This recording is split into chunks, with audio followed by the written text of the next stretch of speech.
This is Paul, a college professor, and one night, driving on the way home, he witnesses his colleague, Kenneth Hoffman, dumping two bodies into a ditch, traumatized by what he's seen.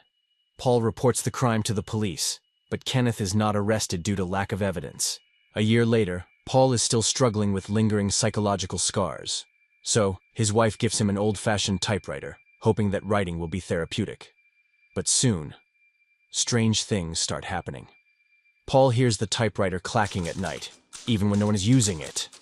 Mysterious messages appear on the page, seemingly from the murdered women, begging for help. As the line between reality and madness blurs, Paul uncovers shocking secrets about his past, his psychiatrist, and those closest to him.